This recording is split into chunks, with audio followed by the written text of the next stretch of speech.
Okay, so guys, we're back here at Cebuano Hoops Live. So I know taod-taod mi nga wala ka broadcast. It just so happened everybody's like busy. Anya kanang 'cause we do have work. We just do this for fun.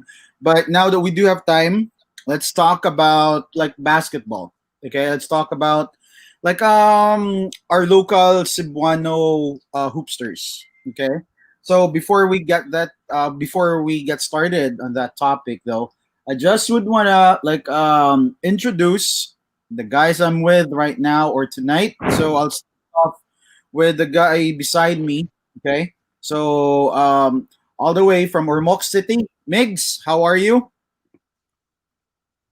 Hey guys, yeah, no video for me today because I'm compensating for my Wi-Fi, as always. Sige, sige, sige. So Sige. yeah, hope weather's been better, pero Okay. yeah, sige po ng uwan. All So right. yeah, what's up Cebu? What's up Metro? Hope you're doing well there, guys. Always keep safe. Hope you enjoy tonight's show. Yes, And sir. big shout out to my cousin all the way from Davao. Happy 13th birthday, Raf. Oy, And to the happy. Vilayos and Espina. Yeah, happy birthday, Rafi. To the Vilayos and Espina, to the Monasilios, and all his mga kabrads in Nivell Hills. Good evening, guys. No, hope you're relaxed. Hope you enjoy the show tonight because we're here for you. We're talking hoops for you guys. Yes, sir. Yes, sir. All right. So next up is the guy from the other island of Cebu, one below me. Jaff, how are you? And you're on mute. Yeah. All right. Oh man, it's just number one. It's good to be back. It's missed talking about basketball, and I missed all the 0-3-2 kicks by for Miller fans. So Bonnie Hoops Live, we're ready to get it back. Feels so Yes, sir. good. So shout out to everybody in the Lapu-Lapu area. Shout out to everybody in Cebu, Davao, wherever you may be listening to Cebuano Hoops Live. We got you covered. We're back to your 8:30 regular programming. Let's go. Yes, sir. So, before we get started as well, all right, with the topics on hand, I just would want to inform you guys that we are gonna be announcing tonight the winner for our katong t-shirts. All right, there are gonna be four winners, Right. Mhm. and there are like four designs of the shirt. So, katong pinakadaghan, the most, the guy with or the photo with the most like would get to choose first which shirt he or she wants, followed by the second, third, and so on. All right, so let's go ahead and get things started. Okay, so tonight, then again, our topic would be about our local players here in Cebu.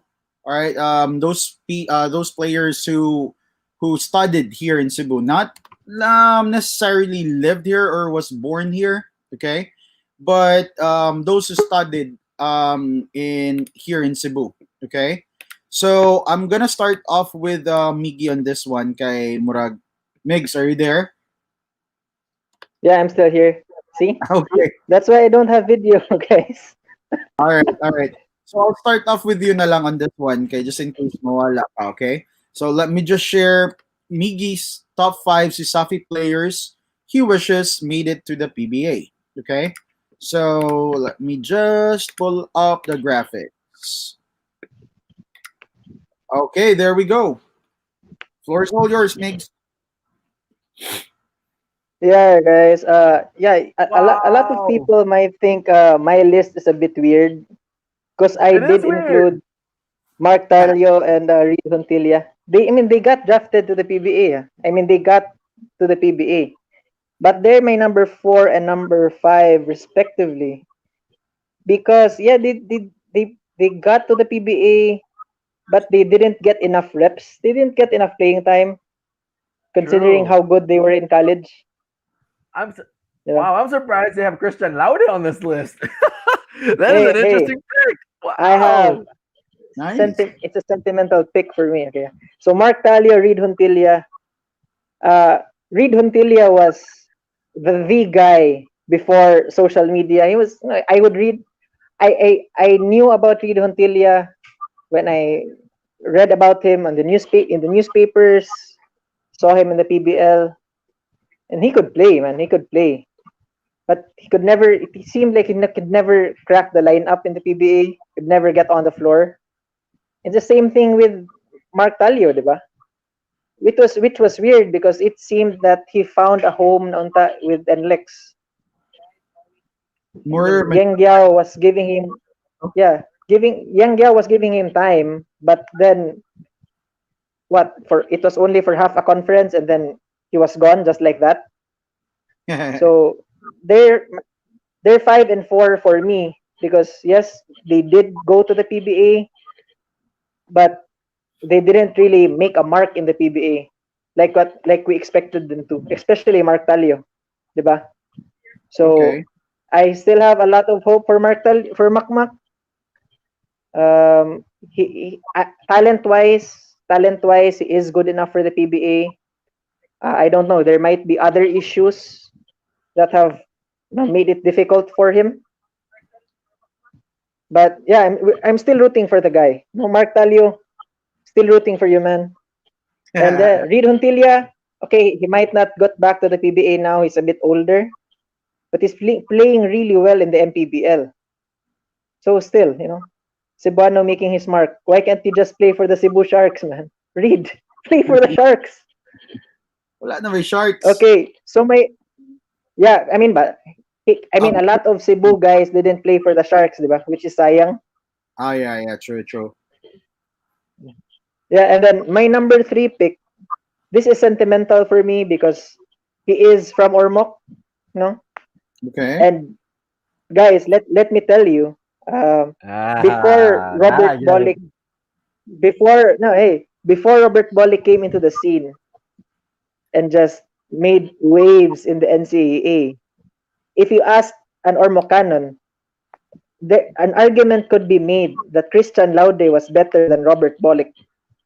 Oh. This guy was good, man. He was good. He had the complete package. He had the size. He was 6'3", almost 6'4". He could Mhm. handle the ball enough, and he had good enough shooting. He was actually an all-star for San Carlos. And then, Yeah, let me. I I want to chime in I on played. Christian Laude real quick, Migs. I Yeah, want to yeah, chime in on sure. Christian Laude real quick because I remember he played on the USC Warriors, and I remember that he played alongside Victor Rabat, Ayan Tagapan, Charles Magat, di ba? He played in Pepito. Magat. Yeah, he played with Magat. This guy was to me your conventional, your prototypical four guy who would actually be able to turn pro because Rush, if you've ever seen Christian Laude play, he can shoot from mid range. He can actually stretch the floor where he's not a liability. You can't necessarily play zone off the guy. And he Mhm. was he was to me a very solid rebounder. Like Charles Pepito when he played in USC, he was like a Rodman type. He'd go in there, he'd be like, trying to squeeze into the cracks of these big guys, these Landry Sanjos, these Bernie Brigoños, and he would try to slip in and grab a rebound. Laude would actually be able to box these guys out and go hard and go strong for the rebound. So he was such an asset on both sides of the floor for the then I think it was the I forgot who their coach was, Mix, but yeah, I remember Christian Laude really well. I'm not sure what happened to him though, but yeah, this is the reason why I'm so interested in this pick of yours is because I don't know what happened to him after college. I think I only saw him play for two Yeah, seasons. man. I don't know what happened. Yeah. So yeah, Christian Laude is sentimental pick for me, because I played against him in high school here in Ormoc, and he was the guy. He was like the guy in Ormoc. And then one of the nicest guys you'll ever meet, but he'd kill you when he got to the court. Well, to tell you the truth, he got into some trouble. A bit of a lot of personal problems got in the way of See. really making it in Sisafi and to the PBA eventually. But Hmm. there were, the old heads in Ormoc, the older coaches here, they were they were just so in unison with outsiders. When people visit Ormoc, they'd ask, "Oh, no, how's Robert Bolick? How's this guy? How's that guy who made it to college?" And like, yeah, they're okay, but you should really watch out for Christian Laude, because Christian Laude was at that time considered the best guy to ever come out of Ormoc. And then Mm. yeah, It, it makes a few yeah it makes. I'll say one thing about these Omocanon ballers, man. They all look nice. Hey, Mark Brush, they all look nice, but they all killers on the court, man. They give you that nice smile and then yeah elbow you right in the face.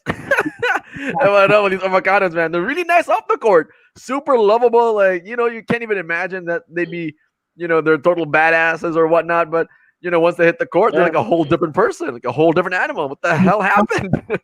Just like Miggy, no? yeah. Kind Yeah, Miggy's kind of like the basketball nice guy on the development. court too. Well, All right. basketball development in Ormoc is actually really good, and a lot of really good players who made it to Cesafi or made it to Naasco.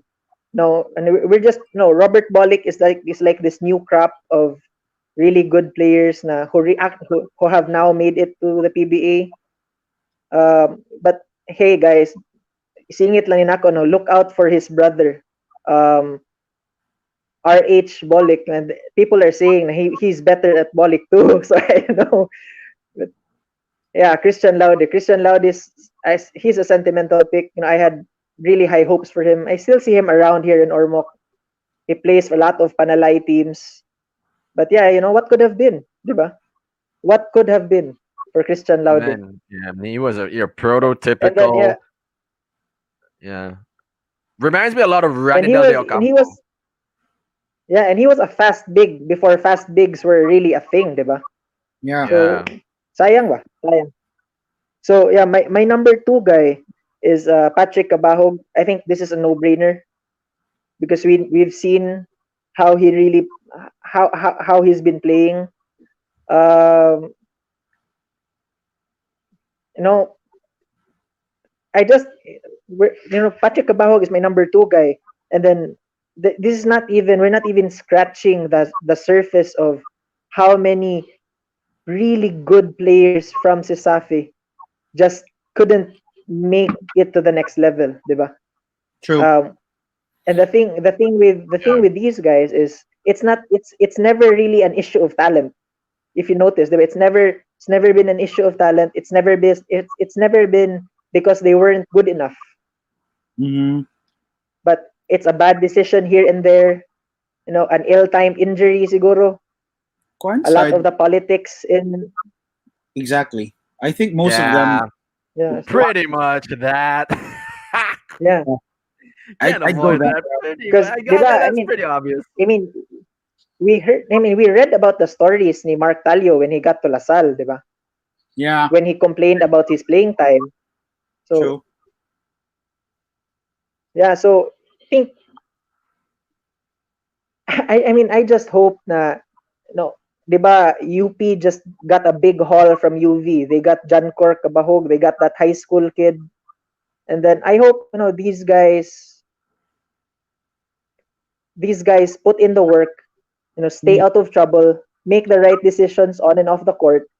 Because, di ba, as Visayans, as Cebuanos, we feel na these, I mean, we don't know them personally, but we feel like they're one of us, di ba? We True. feel a kinship to True. them because We they're cheer. from Cebu. I mean, They're living our dreams. it's like we're living through them. So no, we want them to succeed. We want them to do well because if they do well, it's like, oh, I'm proud because taga Cebu na, that he came from my town. He came from where I was playing. True. So yeah, and no question here, no brainer here. My number one, Sam Hermosa. No, I'm not gonna talk a lot about Sam Hermosa because I wouldn't be able to do justice to him. So I leave that to Japheth. But I'm just gonna say this. I mean, I love how he plays, but Sam Hermosa is like one of those guys that you might end up hating, even though he's nice, because he knows he's a really great basketball player. Plus, he looks good. Like, Mm. no, man, give other guys a chance, di ba? Yeah, yeah. Di ba? Oh man, He's like, Sam. he's like Chris Banchero. Chris Banchero, Kind good of, yeah. basketball player. He looks like a model. He looks like me. And on that note, Migs got cut off. Exactly. Oh, there Mig, you go. We got him back. actually heard him. Hey, Migs. Complete package. Yeah. All right. You got lost for a bit. Go ahead, Migs. Go ahead, sorry, Migs. sorry. Yeah. I really wanted Sam Hermosa to make it to the PBA because again, at that time na guys of his size, guys at his position were not that skilled yet, 'di ba? Because he was a guy, how tall is Sam? Like 6'2", 6'3", Like Yeah, that, yeah. more or 6'2". less? Yeah, six Yeah. three, I guess, more or less. At that time, in his generation, we didn't see a lot of 6'2", 6'3" guys who had those skills in college. And those skills that he had would have translated very well into the pro league. Some of these guys, ba, they're also victims of their generation because it's like their True, that's skills true. were too early. Diba? It was a bit too early. They were hipsters in the sense na their skills did not fit what the pro leagues were looking for during that time. But if you put Sam Hermosa today, I mean in the CESAFI today, I mean Yeah, the UAP and NCAA teams they would would be come fighting calling. to get a crack at it. They would come calling Yeah, at this guy for yeah, sure. I agree with so, that wholeheartedly. yeah. So guys, that's my list. Again, Christian Laude. I mean, I just feel bad for the guy na no those problems got in the way, and I feel bad for Sesafi fans who didn't get to see more of him. True. But that's life, and that's my list. All right. Sesafi, more power to you guys. I mean, No problem. So basically, that was Miggy's top five Sisapi players. So he's got Mac Macalio, Ridontilia, Christian Laude, Patrick Abahog, and Sam Hermosa. Okay. So before we proceed to draft's list, I just would want to greet the people who are with us tonight. Who's watching our live telecast, or sorry, our live broadcast rather. So I'd like to say let me just stop sharing this and let me just say a good evening to Sir Jonas Dilobio Arnaiz. Arnaiz. Yes, Hello, sir. hello. Sir. And then we do have a comment here from Chris Uy, Paul Brian Dakalos, Mauni first over. Actually, we are like talking about like it's a secret league. All right, I'm not gonna like expound it live, but yes, we are cooking something, and there Let's it's good. go. All Gonna be right, so much fun. yes, sir. And then Jonas Ernaiz actually said number five, Mac Talio. Okay, yeah, that's Miggy's number five. And then from Aaron Embrado, oy, idol, maing gabi eh. Hi, idol shooter. Oy, ma-shooter na siya. I guess have you do you know this do you know him, Brush? Have you played with him? He's from San Carlos Main as well, and he I'm plays not real good sure. basketball. He Maybe if I plays see him real. in person. Oh yeah, Yeah, I maybe think if I see him in person, I yeah. would I know. guess I he's don't know a lot younger of than names. yeah. He's really younger than us. If you're Oh, younger than me, then he's younger than you as well. All right. oh, okay, all right. He plays good I basketball see together with his younger you, brother, who's Aaron about Umbrado. like Let's do it, boy. yeah. He has a younger brother, 15 or 16 years old, who also plays good basketball. All right. So another comment here from Jake Vilayo, Idol Kuya Migs. Yeah. Always, always the fan. Always hey, to the Jake. much love to Jake, man. Yes, sir. Yes. Guys, invite your relatives to these things, man. They add like 50 or 60 followers, viewers to our page. Invite your That's also relatives. true. That is also true. Yeah, yeah. Idol sa na ako si Kuya They Migs. Ako na pa do. when Gotta love traffic, family, man. idol sa kay ko na ko na siya. All right, then one last year from Ruben, Vanessa Ong, Vilay Kapahi. Hi from Team Kapahi. All right, maing gabi, ma'am, Oh, sir. hi. All right. Mom, This is I mom feel and like this has got Papa. to be See? PG-13 right now.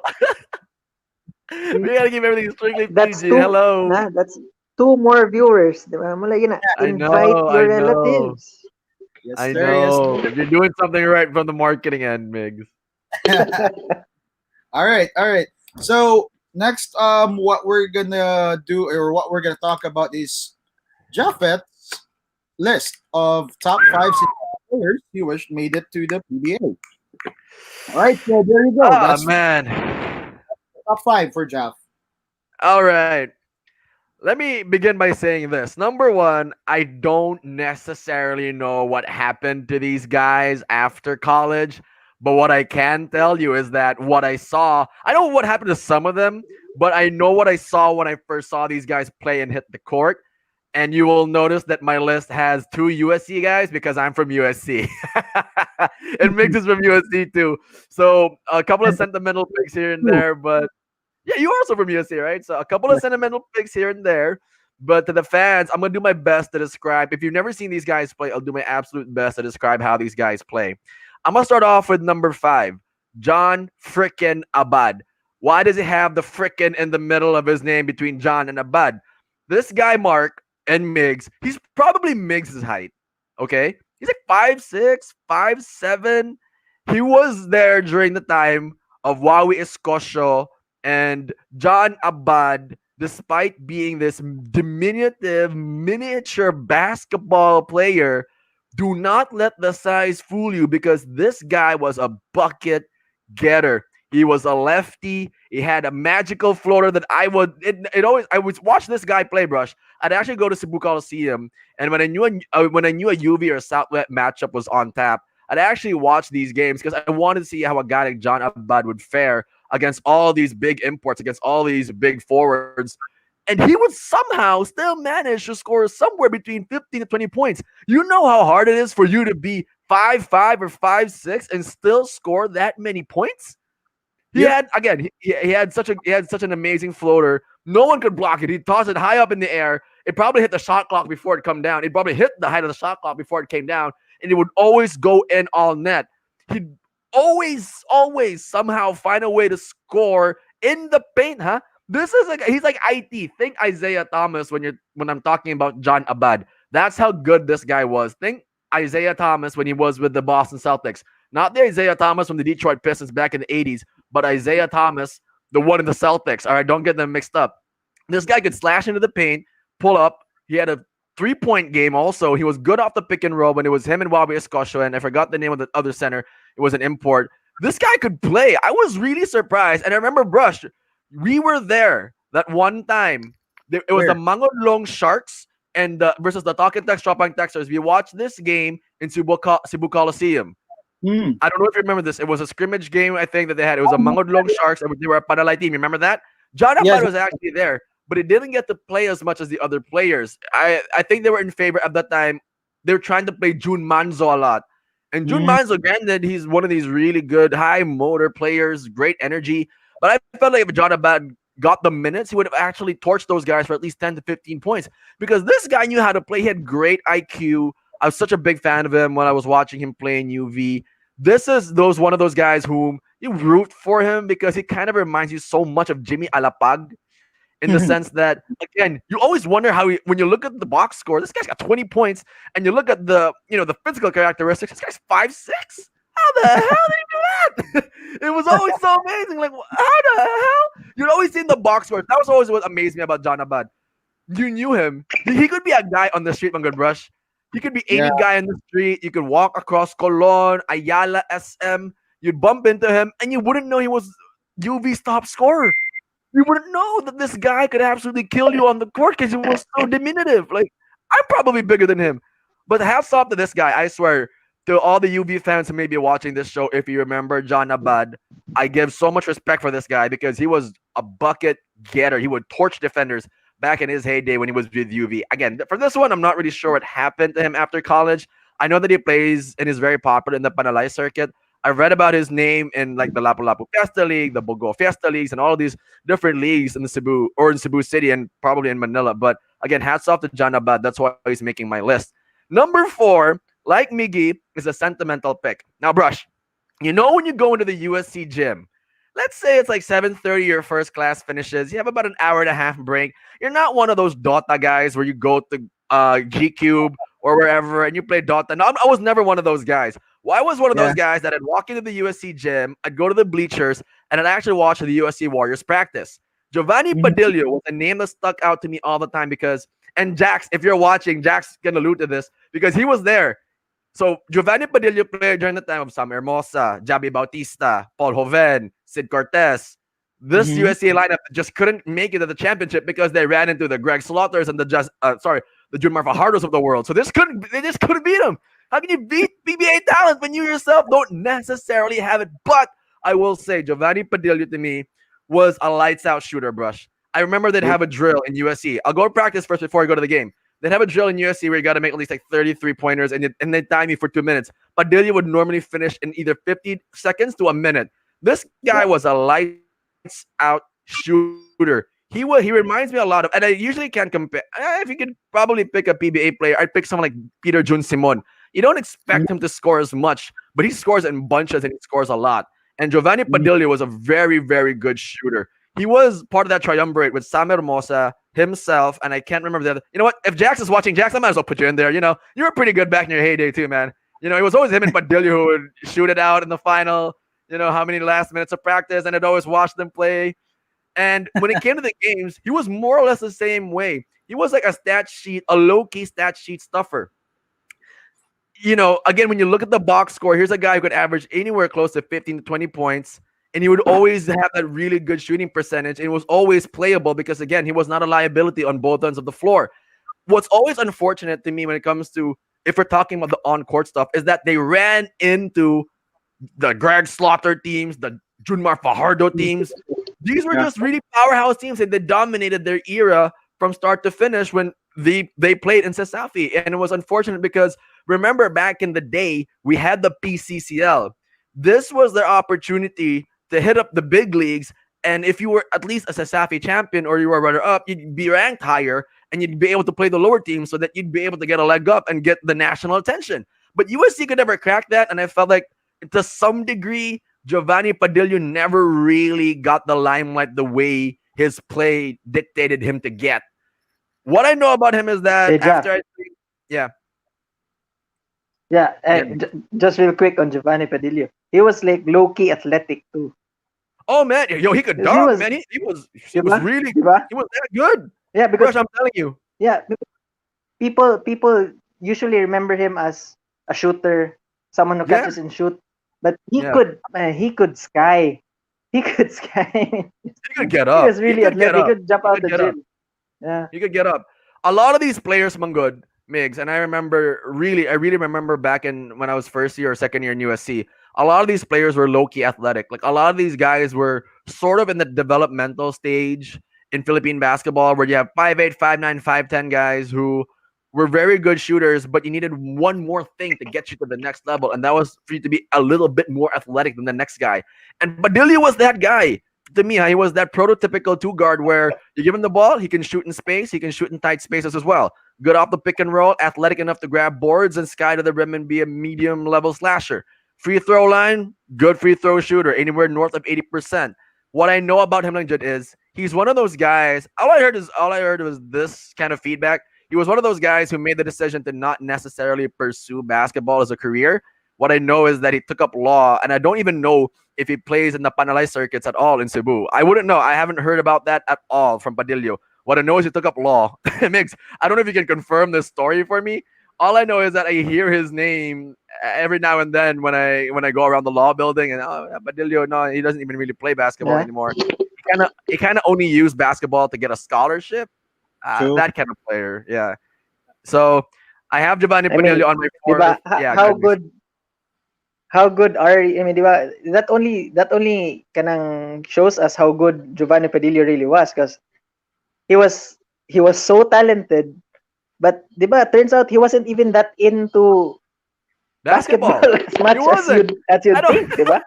As much so the top three He's guys just on my going list, through they're the pretty. motions of Yeah. You know what? I'll just play hoops. going through Maybe the I can get motions a of scholarship. scholarship, yeah.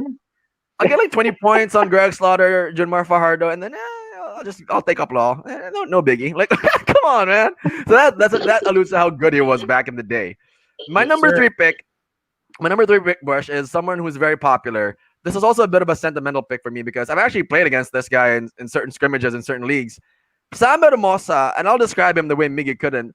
is one of these guys who, like, no matter what you did, you couldn't stop him from getting a bucket. You just couldn't.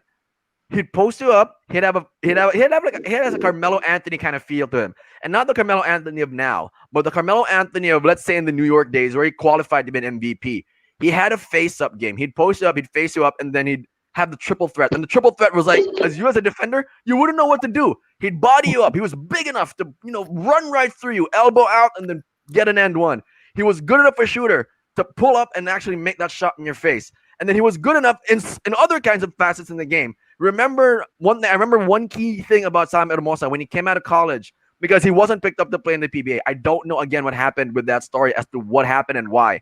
But I remember when he came into the E League, it was a LeBron James effect.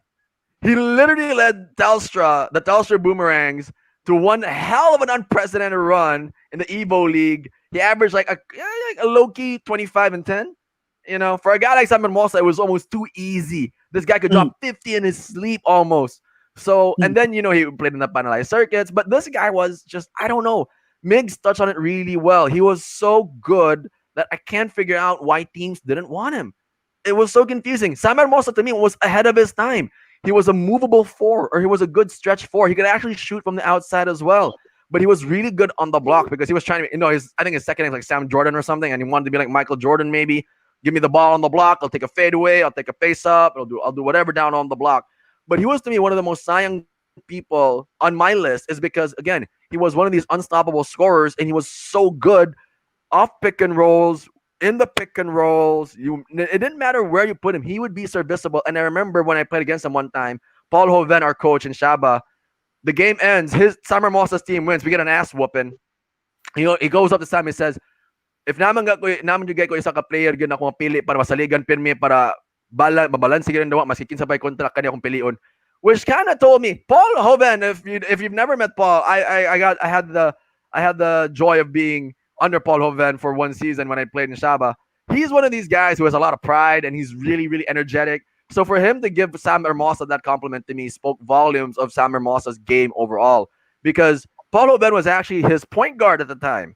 And Paul can attest to how good this guy is, because, again, coming from a guy like him saying, if there was one guy I could choose to always be in a game with and know that he'll compete, it's this guy, Sam Hermosa. So that speaks volumes so much to Sam. And I really, he's not that old, but he can still definitely play. I hope someday he makes it into the PBA, which leads me to number 2. This guy is not old. Jeff, real quick on Sam Hermosa ba? Again, diba? A generation too early, maybe? Maybe good Migs. He's one of these guys that I feel was like a bit too early lang. A bit too early. If he played in today's game, no doubt he'd be called up by the big leagues and say, hey, you got to be on our team. I'll put you on La Salle. He reminds me of Santi Santillan is sort of like the best comparison I can give for Sam Hermosa, but I think Sam Hermosa against Santi Santillan, Sam Hermosa is way, way more talented for me. Like, I've seen He's a lot more versatile than Santillan. Oh my God! Like, if you give him the ball on the block, it's like you don't know what to do. You have to double on this guy. Otherwise, it's an easy 2, because he would get you in so many ways. He has a pull up. He has a face up. He can body you up because he's big. He's a big 6'3" guy. So I don't know. For me, again, I still think he has an outside chance of making it to the PBA. The pandemic sort of hurts everybody else on this list's chances, because with age and the wear and tear and all of that stuff. So. Again, this one is a very big sentimental pick for me, because I've actually played with him. I've actually played against him. Sam Hermosa is just one of these unstoppable scorers. I don't know what the other Panalay players who are watching this right now have to say about him. But again, to me, I saw what I saw. I'm calling it like I saw it. He was a very good and is still a very good player, which leads me to my number 2 guy, Jan Auditor. How does it, for me, it's one baffling thing. He led the Sasafi in scoring that one year when he was in UC. He transfers to Southwestern University in pursuit, I think, of a championship. I'm not sure. But Jan Auditor to me is, and he also played in the E League, just making that transition. I don't know what also happened in between from when he graduated college, what happened with PBA talks and everything like that. But here was a guy who just knew how to get buckets, and he knew how to play physical, and he had an outside game. He was a perimeter guy. I think more or less a 2 or a 3 if you put him in a PBA team right now. He could slash hard. This was a physical player. He would definitely get in your grill to get 2 points, And then when he'd make it or he'd make an end one or he'd miss it, he'd smile and know that he hurt you. And you're thinking, this guy's got another 20, 30 minutes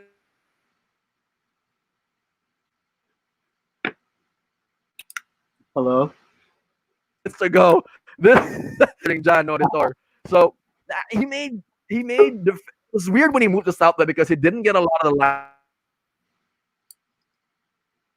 limelight when he put up at least like 20 to 25 points a game when he was in Sasafi. So this was a guy who knew how to score. He had the outside shot. He had the perimeter shot brush. He has the low post or giving the ball on the block game. He has a face-up game as well. And he's pretty good on and off the pick and roll. When I say on and off the pick and roll, I'm saying when he has the ball, he calls for a pick, that's on the pick and roll. Off the pick and roll, he's the one setting the pick. He can also produce. He had just a myriad of ways to get things done. And he terrorized the E-League for about 2 or 3 years. He did a LeBron thing, and I always found this funny. And I'm not going to mention the name of the company. He kind of did this LeBron thing where he started recruiting Sasafi players to join him in the E League. And then when I look, next thing you look at Sykes' lineup, their starting five are all ex Sasafi players. Like, what the? How did this happen? So, Hey, you just said the name of the company though. Sykes, everybody I was just about to say that. I mean, I don't know. He's popular on the news. But if somebody is watching, John Auditor, mad love to you, bro. You're one of these ballers whom I wish I would have been able to see play in the PBA. I know that you could have made it. I know that you could have been serviceable, and I know that you have that kind of fire that if you're in that situation, you definitely give it a good shot. He's a really good scorer. He's really physical. He reminds me a lot of think like CJ Perez in terms of the motor and the game as well, kind of like that, but not really the level of CJ Perez. But you get my point. Which finally brings me to number one on my list. This guy to me, Eleazar Armisen from the Southwestern University. What the hell happened, bro? I don't know. I like between him and Sam Hermosa because he also played in this time. At that time, their lineup was Eleazar Armisen, Ben Ortullo, Justin Abudi, and then Rene Pacquiao. Rene Pacquiao, as we all know, is playing for the NPBL. But I'm not really sure what happened to Eleazar Armisen. This was a guy, Brush. The reason why I have him number one is because he's the most versatile out of anybody on this list. He could play the 4 and the 1. He was that good. He could bring up the ball and play your point. And he could at the same time be your 4 guy on the block. He could actually guard bigger guys because he had the wiry strength of a Kobe Bryant type.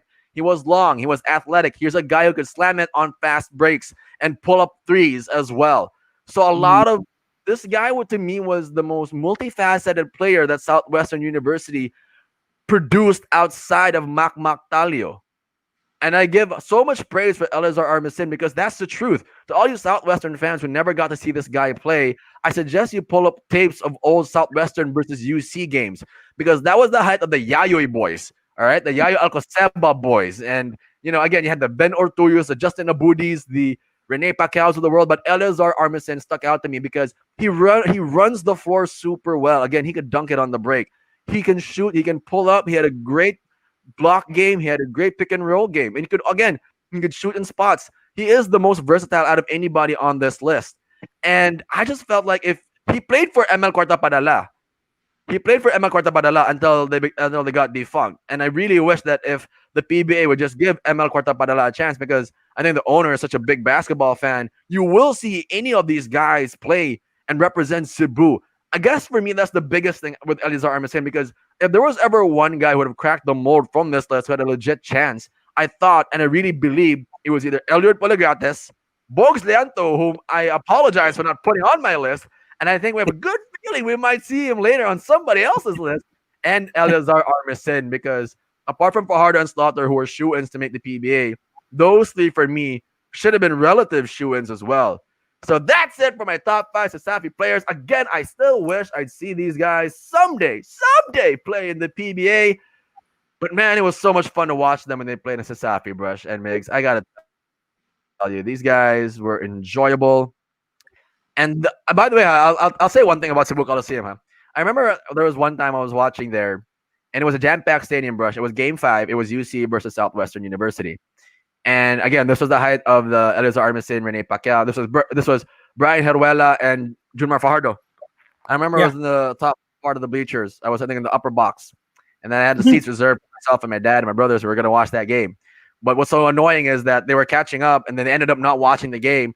What's so samok to me was there were these like big mga tambay guys that started coming in. Then when it good boss, every 2 minutes. Then when it good boss, then when it good boss, then when it good boss. I'm like, God damn it, how did you even get in here? How the what the hell? And Cebu was damn it was so full. Watching these games, you feel like if somebody has made a mistake somewhere, the roof would come off the building literally because it was that much fun to watch the Safi games. I wish we can bring that back. It was so much fun back then, and I'm pretty sure it'll still be fun now. But man, those Yeah. are the days of Safi, man. Yes, sir. Yes, sir. Yeah, but So, guys, yes, guys, Migs. I mean, just the thing, the issue I have with si Safi ba, and ako no, I'm also from San Carlos, but most of my college years were spent in Talamban because naaman dito among department for for a bit, and I lived in Talamban. Mhm. It really felt na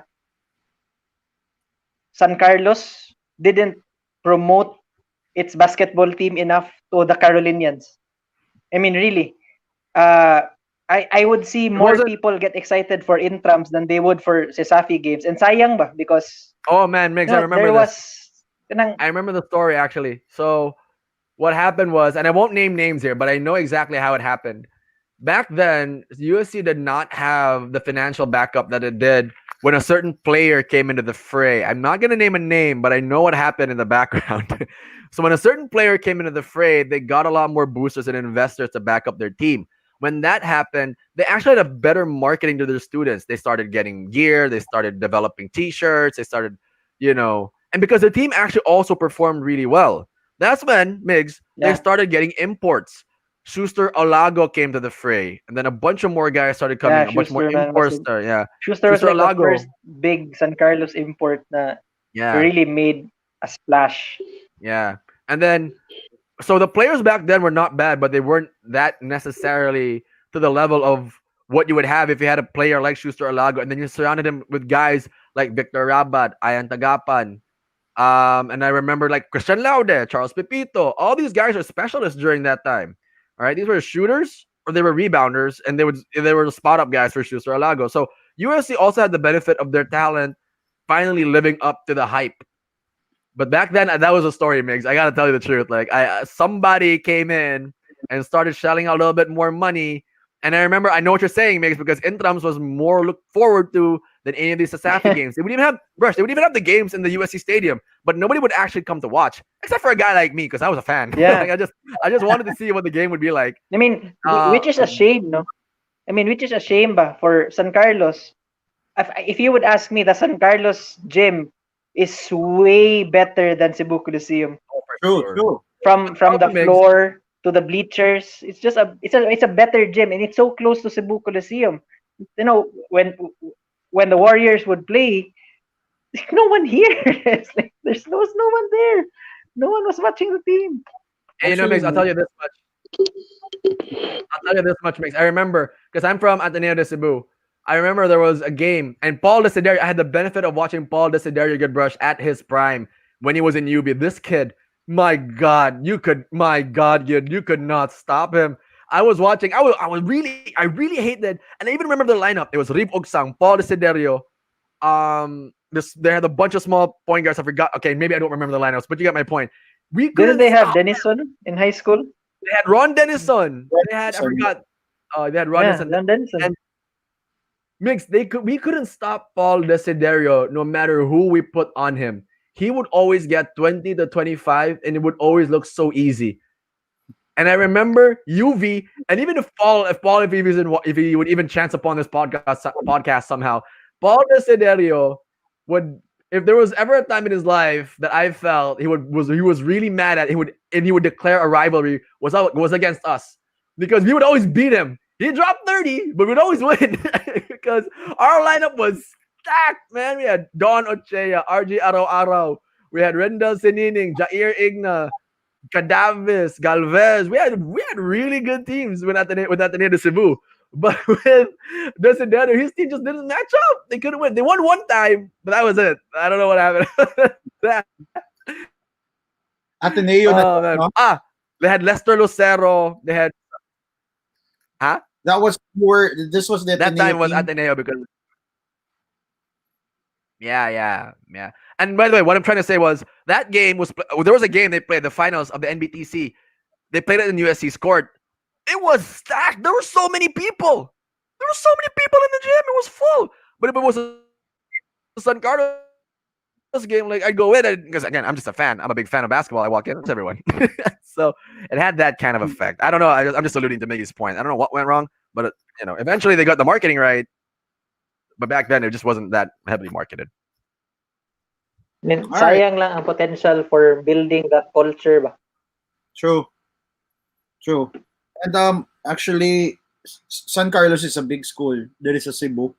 Pero then again, they're Muraganig, they concentrate on academics more than athletics. Pero nindot man sa dunta, just like Ateneo and LaSalle, right? Na ilang they balanced it. Okay?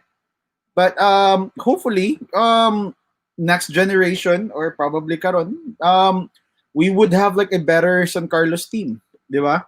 I'm not saying that old San Carlos teams were not good, pero a better one that is. Okay? Amen to So that. yes, sir. So right now, what we're gonna let me go ahead and show you guys my list of top five. Okay, so Kinisha, I'm gonna go old school with this. Okay, because I'm like the elderly statesman in this group right now. So I'm gonna go old school. Ayan. All right. So I'll start off with my number five. I don't know if you guys know him, but nasa I di know siya I yung understand that guy. I know. sentimental value for me because this guy, Ayan Saladaga, who played for San Jose before, came from our province in Bugo City, north of Cebu. So I actually saw him play both dito sa Bugo and here sa Cebu, and damn, he was a high leaper. And the reason why I wanted him to actually crack the PBA, or I was hoping that he would crack the PBAs because musa to siya peak ni I don't Junti Valenzuela, who also came from our, Ah, so they were kind of close, right? And then as far as I know, Junti got that slot in Salazar, then got that slot in the PBL in Red Bull, and eventually in the PBA through Jimel Torion, who's also from Cebu. So Morgan, they help each other out. So I was really like keen on, or I was really hoping si Ayan would also go that route. Kay he was a good player. He was a good player, high leaper, and more. If I were to compare him to like a PB player, I said before, I'm looking at like a Ray Evangelista type of player mm, who's not the focal point of the offense, but somehow gets the job done. Does a dirty work, gets offensive rebounds here and there, and do some putbacks because he actually really jumps really high. All right. So my next player here is from the defunct kanang team nga Cebu Doctors University, Mike Manigo. Um, I don't know if he did reach the PBA, but for sa ako nahibawaan, the highest kanang Merg League he got into was the MBA, or the Metropolitan Basketball Association. He played for the Cebu Gems. Okay, so I followed that team good, like religiously. I watched their every game, right? Dito Cebu Coliseum side, and I think it was at 50 pesos pa before, or 40 pesos ang wow. general admission. Yeah, it was really kanang affordable That was before. cheap. Yeah. So Jesus. uh, I don't know if you nakaabot ba mo niya, Brush, Migs? Have you seen Mike Ronald Manigo? Bukaw? No, Mike Mike Manigo. Manigo? Yeah. I No, don't no, think I think Manigo. I didn't. yeah, I think I was still in Ormoc at that Ah, time. So mura see, siya oh. I'm years younger, Mark. You have to remember. Na Jeff and I are just years younger than you. So Tinood na, Wait, tinood na. Rush. Mike Ah, Manigo played for CDU? yeah. They had a team before. CDU Stallions. oh, see, you had You a know, there's basketball not team who played Yeah. with Zafi? Yeah, they had a team really. before. Yeah. That's how old I am. I've reached Well, it's not really how old you are. What I'm trying to say is like I didn't even know. I've never heard of Mike Manigo, but for you to come out and say that this guy could ball and he's from CDU, because Yeah, to be fair to CDU's crop of talent, there are only so many names one good that take up med because it's very expensive to take up med. So a lot of the players defunct to USC, UV, Mingana. But hey, this guy, wow, Mike Manigo, familiar, but man, I'd love to see this guy ball. Is he still in Cebu? try to Google him. He really runs fast. I mean, he's of the same height as Stefan Padilla. Right. The only difference that Stefan Padilla is like a short two guard. He shoots Right, threes, and Mike right. Manigo is your natural point guard who really distributes. And I guess mura siya upgraded nga Paul Artadi because he's that fast, but he's as big It's as true. I think he's as big as Winnie Arboleda, kanang physic wise, like muscle, good guy siya. But he really runs fast.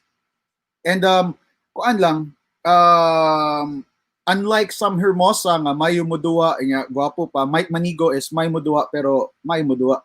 Margiana siya. He's known as the mask there is a Cebu. You're taking a shot at your guy, man. You're taking a shot at your guy. He's really good. He's really good. He Mike played like Manigo. yeah, he's from I think he played from the very first season of the Cebu Gems until the NBA actually dissolved. And there were news that he was gonna go into the PBA. He would be like a direct hire or something. Pero it didn't materialize. As far as I know, murag he tried out for FedEx or I think murag mo to siya nga team, but I never really saw him with a PBA uniform. But sayang guys, sayang because he could have been like probably in the PBA he could have had probably 3 to 5 years of really ganang murag effective or prime basketball niya ba. All right. So my third guy on the list is Ronald Bukaw, si Pianga. So I don't know if you guys reached him, sad. Murag sila ni si Muraganig, he's from UV, and then ang yung mga kasabay before was silang Roger Yap sa San Jose. So I was really Mark, I think this was on the 98 matingali, 98 or 99 siya na when he no, he was already in Ronald college Bukaw. during 99, yeah. Where as of Wow. now, he is the current coach for UV's high school team. Muna siya ako nadunggan. He coaches UV's high school team. Pero just like Mike Manigo, this guy is really fast on the court, but he really shoots sad. So, maayang muraganig, I think sila ni Kinyahan. I think sila yung batch ni Kinyahan. He was the point guard of Kinyahan. Correct me if I'm wrong, The guys. baby For those yeah, I think he was the point guard for kanang GR Kinyahan. So I actually remembered. So kung ano siya, I saw him one time kanang murag liga sa Talisay because he's from the south. Murag ganig, it was a league nga seniors, mga guwang-guwang na. He played with his father. Yeah. He played with his father. So sa kamaayon niya mo duwag basket, yang ikasaban niyang papa, murag na ba? So kanang murag this guy is really good. Onya kanang mura siya og I don't know. But try to Google his name. Try to look at his like bio, and I guess you'll know why initun siya gulo once you actually see it. Murag yan. Ronald Bukaw. See, You know what? I'll Mark, do your favor. Mark, why are you, Mark, you're taking shots at your top five guys. You're taking shots at them. We're supposed to be praising our top five guys right now. You know why makes si Manigo Manggod is kanang murag ganig he's like I think ginadawat na niya when people really like murag ganig not really make fun but kanang basta he knows what they know what they are murag ginana ba pero they are really good in the basketball court kaya I'm really lost for words, sorry guys, pero they are really good in the basketball court good until karon. Pero I haven't heard anything about Manigo. Bukaw then again is kanang he's playing or he's coaching the junior team sa UV. All right? So I guess you'd really see him if you'd wanna watch si Safi once it's back sa Cebu Coliseum. If you watch their high school team, siya na ang coach nila, si Ronald Hold on. Bukaw. It says here his nickname is Enchantment. Ronald Enchantment Bukaw. That is interesting. Mix. Go. Oh man, Mix. Find me any other player who has a nickname that's close to enchantment. Go ahead. Look at it. Oh man, that's good stuff. Ronald Enchantment. Where did you Pinoy is find in their Wow. nicknames. Huh? Pinoy is in their nicknames. kaya tag moniker the enchantment? Pero sa Yeah, no, Mual, I'm looking it up. we are calling him Pianga. Pianga Pianga. na mo ang siya. Yeah, yeah. That's Ronald Bukaw for you. So my number two in the list is one of my close friend. All right, the Cebuano sniper, si Patrick Cabahug.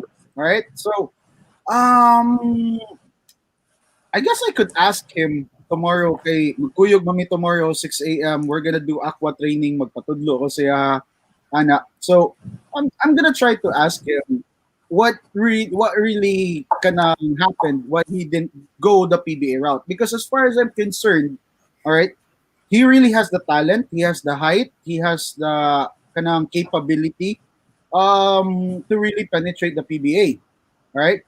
Pero as far as as because I was following his career side, what I saw was that he didn't go to the PBA, but he played a lot of seasons in the ABL, not for the Yeah, for in the ABL, yeah.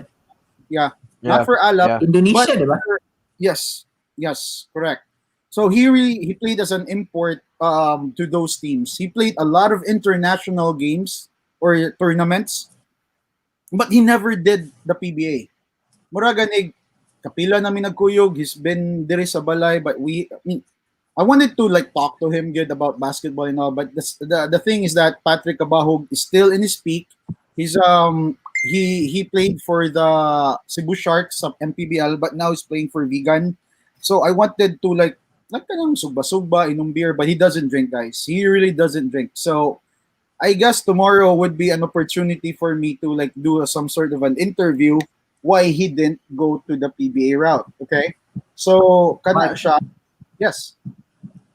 Mark, Oh, I think one thing you should ask Patrick Kabahog ba is, Patrick, what's up with the Kabahogs? Why are there so many good Yeah, there's so many basketball of you. players from your Look at family? Diba? What do your parents feed you? Now you have all that talent. Diba? Because when you see Kabahog, the first thing that comes to mind is basketball. Diba? Maayo manuwag basket. And it's this one family from Cebu na it has produced a lot of really good players over the years. hey guys, by the way, wa magpalibak akong amigo ni text siya karon patay kabahog. He said, "Maing gabi boss, dayon ta ugma." Yes, dayon ni ugma, dayon ta ugma. Hey, tell them to check out the show. Tell Patrick, hey man, Mark blowing you up, bro. Come on now. Yeah, we're gonna do the aqua training tomorrow. So magpatudlo ko siya 6 a.m. So I'll be working and then waking up early sa or probably din na ako matog after na hindi ko matog. Pero yes, Migs, I will ask him that. What's with the kabahugs nga nung mga maayo gud sila manuwag basket? I think it's Yeah. really in their genes good. I think it's really in their genes nga nung maayo sila. Maragana. It started out from I think Elmer and then yung mga anak and then Wake up, Patrick Now you have Cabahug, John Cork.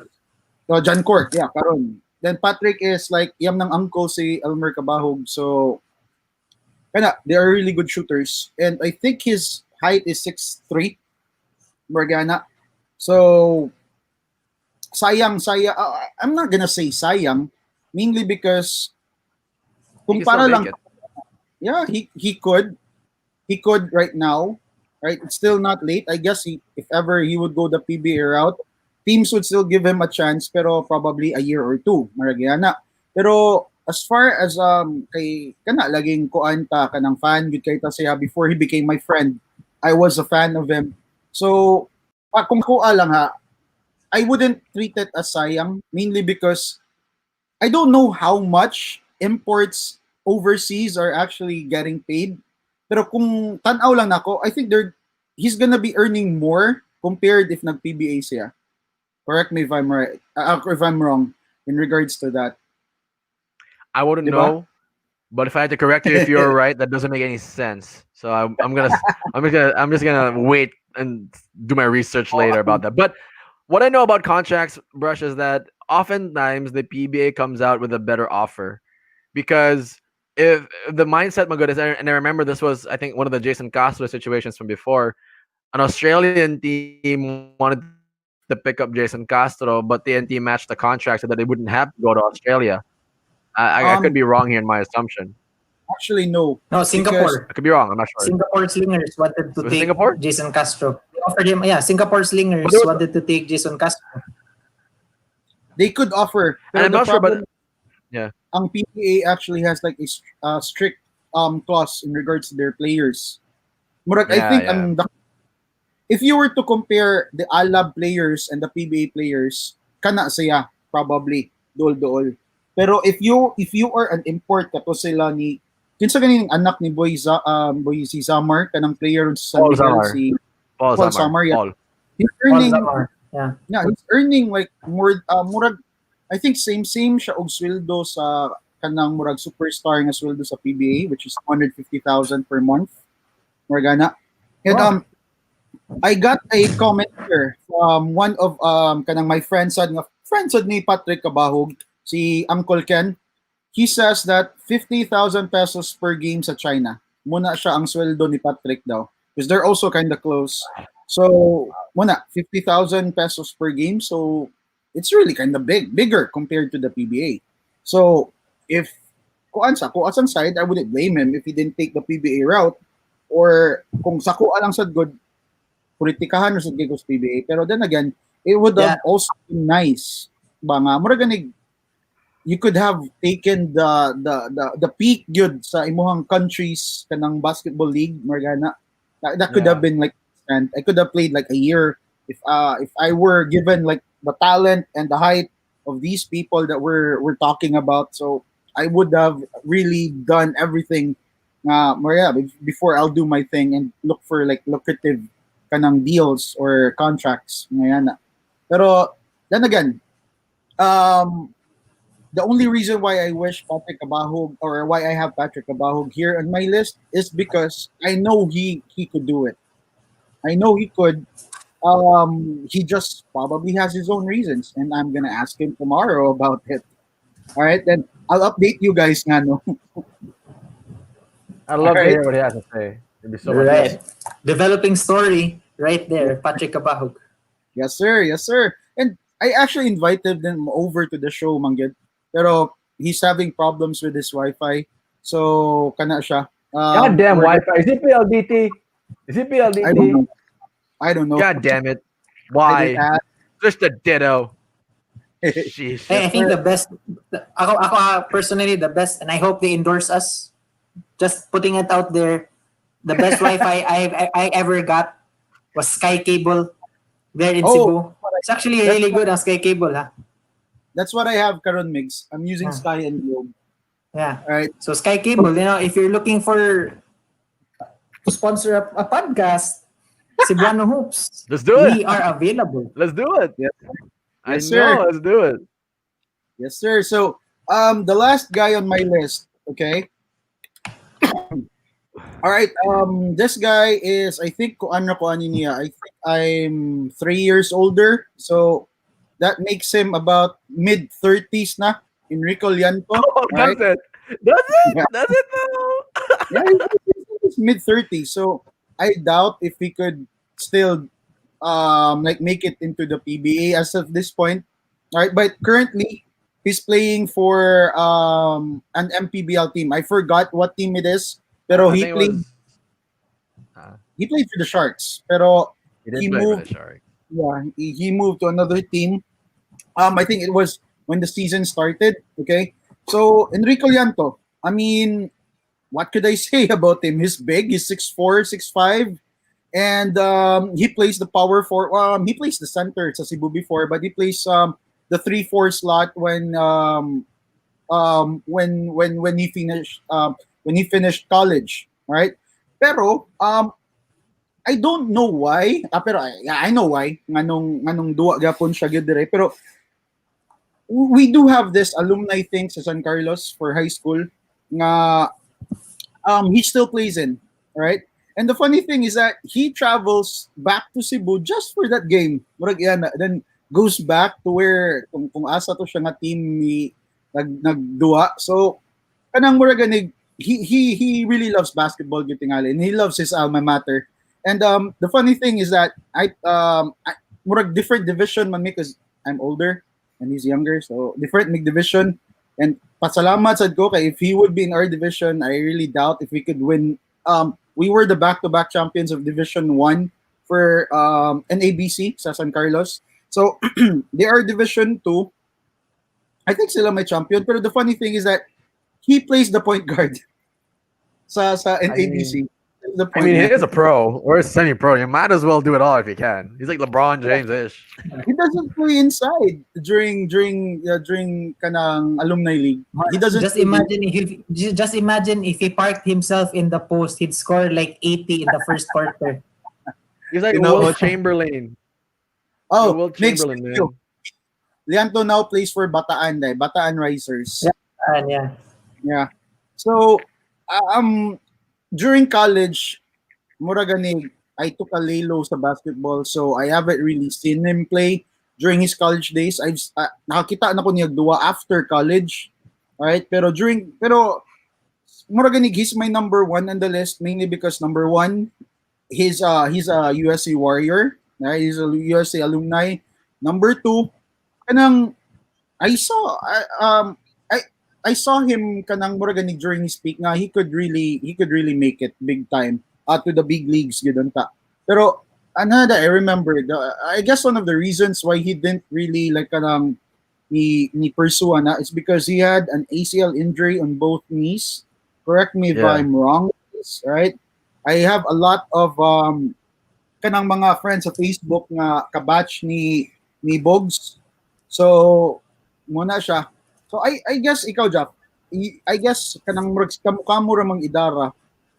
Have you actually or like what could you say about I have. Hey man, Bogues is crazy, man. Bogues is crazy good. He's a two-time Sasafi MVP. He's very strong, brush. Let me tell you this story. I remember I played against him in a scrimmage game because Paul Hoven and him know each other. And then again, it was when I was under Paul Hoven and he was our coach in Shaba. So Paul Hoven got the scrimmage set up where it was. I think we had Sam on our team, and they had Bogues, Panerio, Cantona on the other team, and I forgot. I think Paul played for the other team as well. So so Hoven comes off the pick and roll. I'm on Paul. We go switch. So I switch off on Bogues. And I was still like, it was 2-3 years ago, brush. You know, I was fresh from the gym, I was fresh from college, or I still had my wind. I still had all the wind and all that stuff. So Bogues sees me, he takes one dribble, and you remember what happened to LeBron James and Tyler Hero? When LeBron James put his elbow out on Tyler Hero and Tyler Hero flopped? And he went like that? Brush, I didn't flop. When he boom, when I heard the ball go boom, I also went boom. And I was like, holy shit, this guy's strong. And then I was like, where was I? Oh no. And then I was like, because I was the point guard on our team. I was like the two guard on our team. And I was like, what? Oh, okay, he got it. Oh shoot. And I literally saw stars for a minute, like, wow, that was strong. And I could tell, you know how when in boxing or in some of those plays, brush, when someone's pulling their punches, they're not really giving it their best strength. I could tell it was like for him it was like, but mine was like, it felt like that when he hit me. I was like, holy crap, this guy's strong, and he was so big. But I managed to see a little bit of Bogues Lianto play, and a lot of it was these old archive videos because there was a time this month where I was just looking for old Sasafi stuff. He could really play, brush. He was also he was there. He was in that era with Hustiniani from USJR, I think.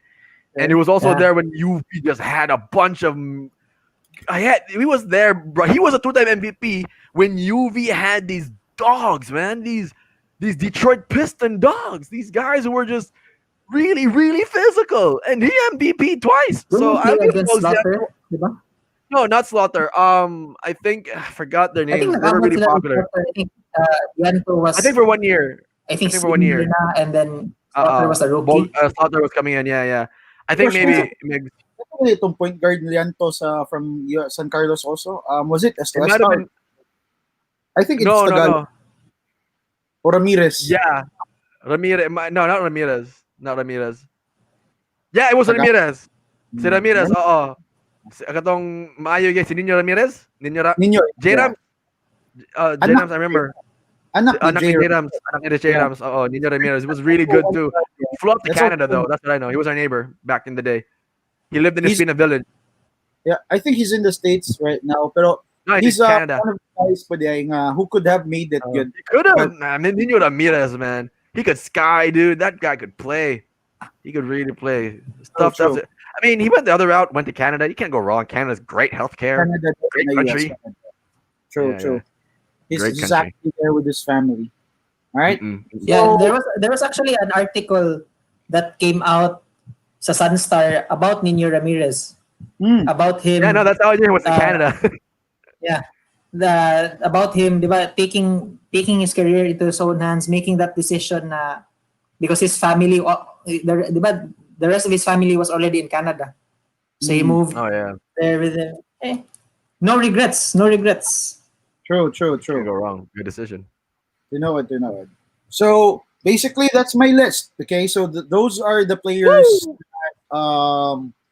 we wished we saw done a PBA jersey. All right, so actually, there are really a lot of like Cebuano Oh, so many. over the So many. years. Okay.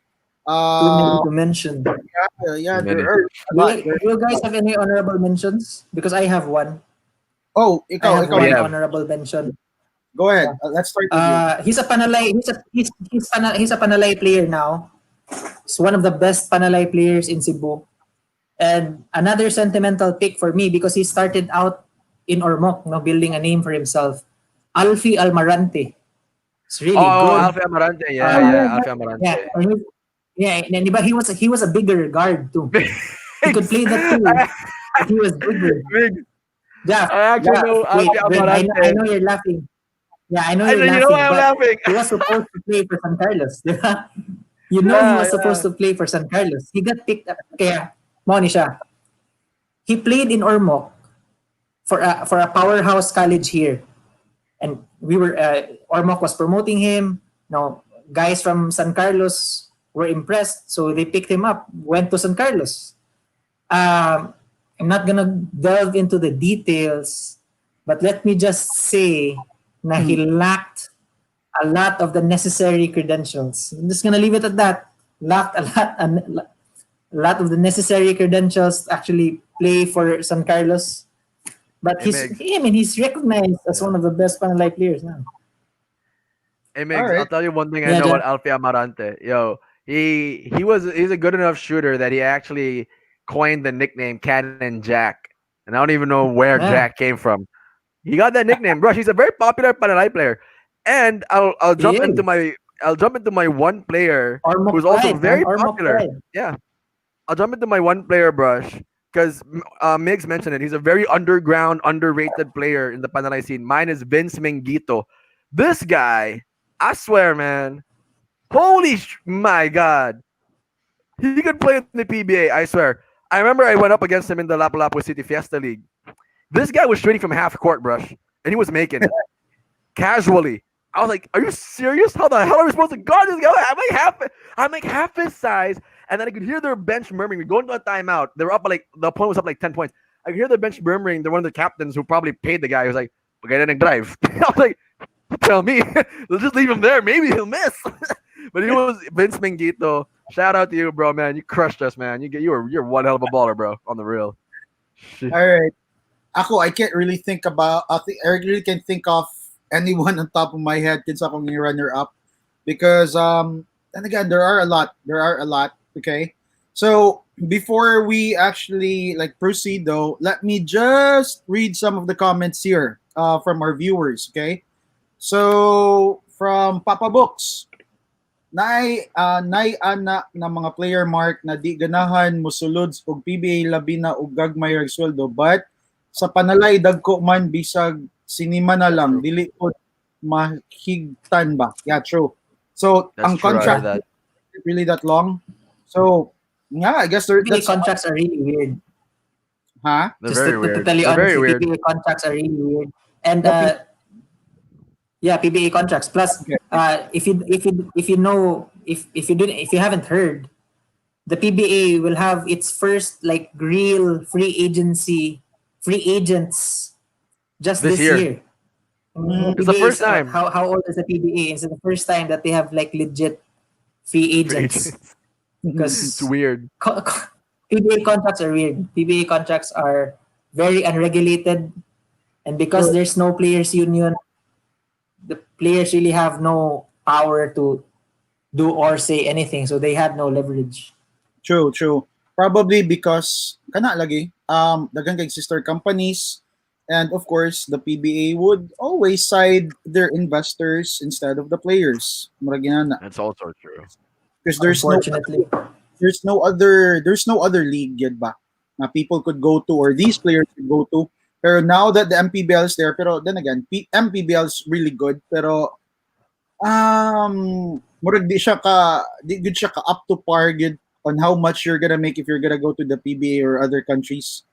I guess that's also the Um, reason si 30 is playing for Japan because yeah. the contract is really kind of short, but he's earning yeah. big. Morgana. You know what? I'll say one thing about PBA contracts that I think is weird. And I think this is where a lot of the NBA players' power comes from, Migs and Mark. It's because NBA players have big endorsements. They can do a lot of player promotion on their own in the PBA. I don't see anybody doing that. I don't see people in progressive commercials or life insurance commercials. I don't see PBA players. You have, brush, it's so stupid. I see UAAP players on like C2 commercials more than I would ever a PBA player. Yeah, see, I saw Kiefer Ravenna, Geronte, Richie Rivero on C2 commercials, and I'm like, what about like because you really don't know Magod the PB. Who are you supposed to market? But think about it. No. I hey, mean, the only players that they market in the PBA are the San Miguel guys for the beer. As far as I'm concerned, no, they're only allowed to advertise or to promote kanang their product or sister company sa ilang product, Morgana. So that's that's the the problem. And I yeah, and I remember Migs. We talked about this on our previous podcast. What one thing I would have wanted to change, and I think that's a very key thing because look at the NBA. They can market themselves to a point where I don't need my NBA salary. You can have that. I can make like Yeah. 10, 20 million a year off of my sponsorships and endorsements alone. Take a guy I like guess Zion Williamson. He was a millionaire before he even made it to college. I guess sa PBA, no, the only person I could think of nga na leverage na is probably Benji Paras before si Junior now? Jun Fajardo, not even. Not even mix. He's not Not marketable even. at all. He's not not really. marketable at all. I look at Fajardo, you're Yeah, MVP, that's but why the PBA really needs a players union, di ba? Just for their but protection. but they Just can't for form one because here's my take, Mix. If they can't form one because they have no monetary leverage to begin with, these players are heavily reliant on how much they make in the PBA yeah. because they Like can't. all they need is from the team salary, di ba? They don't have any other independent income, True. Yeah, which is but I'll say this, it's a cycle. yeah, I'll say this. Lately, the first couple of games, and I don't know, and I asked this question to you guys in the messenger chat. Pogoy, Parks, Ravenna, Perez, Matthew Wright. These guys are absolutely going off. And I feel all these five names are actually great as a marketer because I'm a marketer. As a marketer, these are people that I look at and can say, maybe I can put you out there and say, drink this. And I think people will drink it. Because if Fajardo says drink this, I think it scares people more than it wants them to Hey, make them buy. Jeff, you're definitely not gonna use Kiefer Ravenna as an advertisement to drink something. So that's how he got in trouble. So Yeah, no, I'm not gonna probably abuse Keeper yeah, Ravenna, but let me get to my not point real Kiefer for quick. that. So yeah, I mean, now we're talking about marketable players. These are guys who are versatile scorers. People look up to them for their game. I really wish the PBA would allow them to sign with Nike PH, sign with Adidas PH, sign with Under Actually, Armour, sign with. not even Brush. There are But players who are signed with Nike. Let's say Paul Lee. He's one of the Nike ambassadors. LA Tenorio. They are Nike Rush. ambassadors. But here's the problem, huh? You say that, and I didn't even know that. And I'm a big fan of Nike. I didn't even know that. I can ask my brothers. I don't think they even know that. But that's the problem right there.